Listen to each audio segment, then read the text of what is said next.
कथा है। श्रावण महीने की नवमी तिथि। कौन सी तिथि? नवमी। चाहे शुक्ल पक्ष की हो चाहे कृष्ण पक्ष की। इसको समझना थोड़ा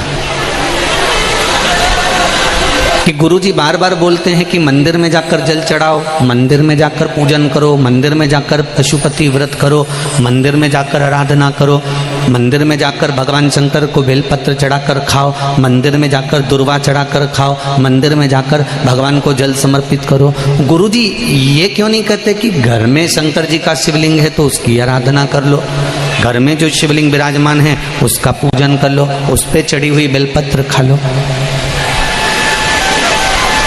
मंदिर का ही वर्णन क्यों?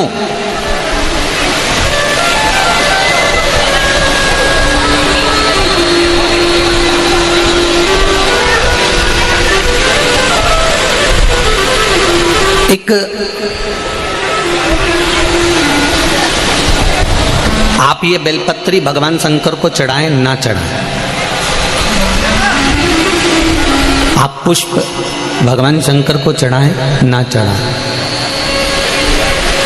आप दुर्वा भगवान को चढ़ाएं ना चढ़ाएं,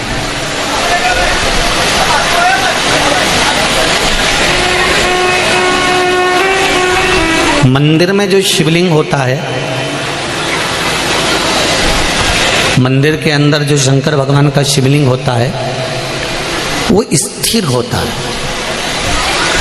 और घर में जो शिवलिंग है वो स्थिर है क्या? उसको तो तुमने उठाया, उठा के थाली में रखा, स्नान कराया, वापस बिठा दिया।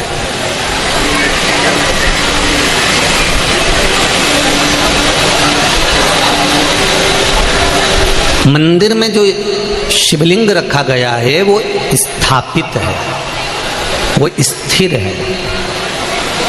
स्थापित शिवलिंग की एक महत्वता सबसे ज्यादा होती है कि उस पे अगर बेलपत्री चढ़े तो ठीक, फूल चढ़े तो ठीक, सामग्री चढ़े तो ठीक, जल चढ़े तो ठीक।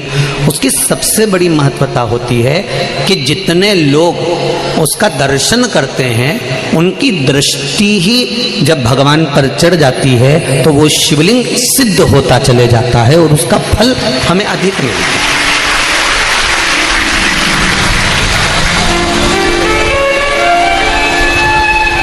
उसका फल हमको अधिकता में प्राप्त होता है।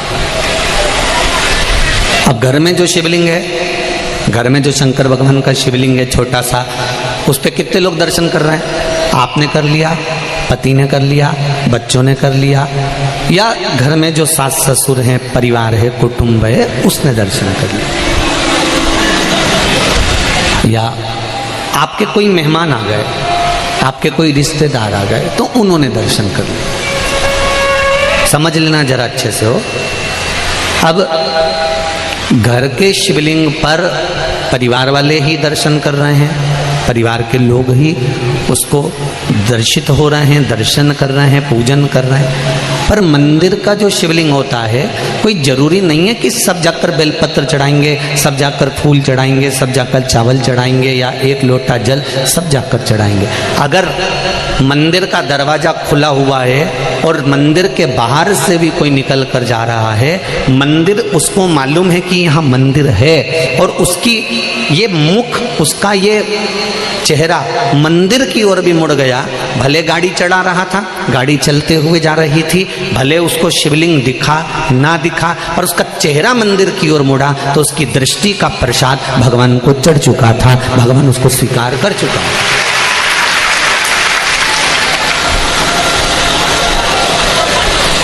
तेरे मंदिर में आना मेरा काम है और मेरी बिगड़ी बनाना तेरा काम। आप उसके सामने से निकले,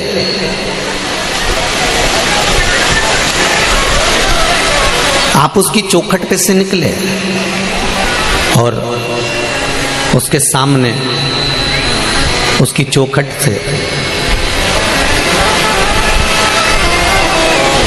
जब आप निकले तो मात्र आपका मुख घूमा और उसने आपकी भक्ति को स्वीकार कर लिया। अब एक बात हमने पहले कही थी, आप लोगों को ध्यान में है कि नहीं है? वैसे तो मुझे उम्मीद है कि छत्तीसगढ़ के लोग इतनी जल्दी भूलने वालों में से नहीं है, ठीक है? आप लोगों को सुना होगा, हमने कहा था कोई शिवलिंग जंगल में हो, एकांत में हो, जहां कोई नहीं जाता, बोला था कि नहीं बोला था? जहां कोई ना जाए, केवल शिवलिंग है, वहां कोई जाता ही नहीं है, वहां कोई पहुंचता ही नहीं है।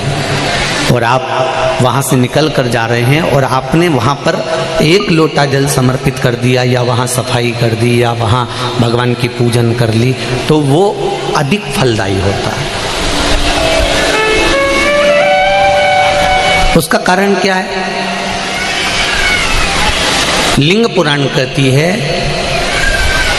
घर में जो शिवलिंग है उस शिवलिंग से ज्यादा बलवान होता है मंदिर का शिवलिंग।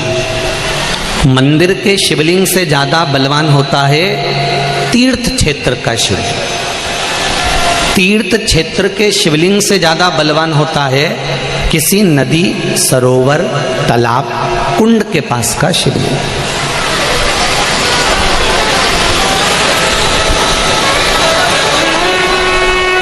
नदी, तालाब, कुंड के पास के शिवलिंग से ज्यादा बलवान होता है वन में, एकांत में, जंगल में, पहाड़ पर्वत पर, कोई शहर से दूरी पर, गुप्त स्थान पर कोई शिवलिंग है, वो बलवान होता है।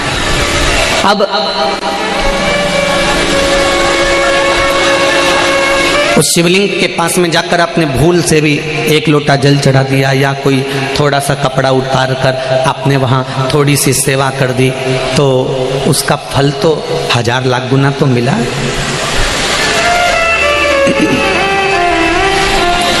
महाभारत की एक कथा है,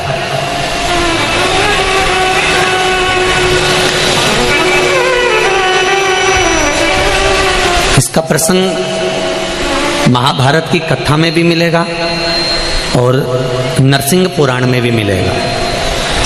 अगर आपको लगे कि सियोर वाले गुरुजी कौन सी पुराण में से बोल रहे हैं, तो आप किसी ने पूछे तो बता देना, नरसिंह पुराण और महाभारत का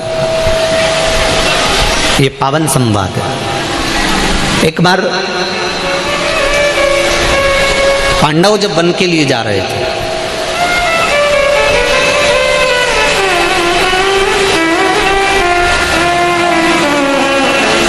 और पांडव जब वन के लिए जा रहे हैं, पांडव वन की ओर प्रवेश कर रहे हैं, कुछ दिन पांडवों को वन में घूमते घूमते निकल गए।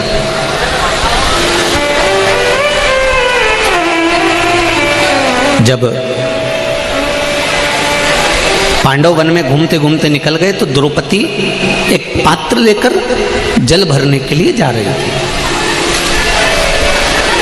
अब द्रौपदी जब जल लेने के लिए गई, द्रौपदी के केश खुले हुए थे, सुंदर भी थी। वहीं पर एक दैत्य अपने 2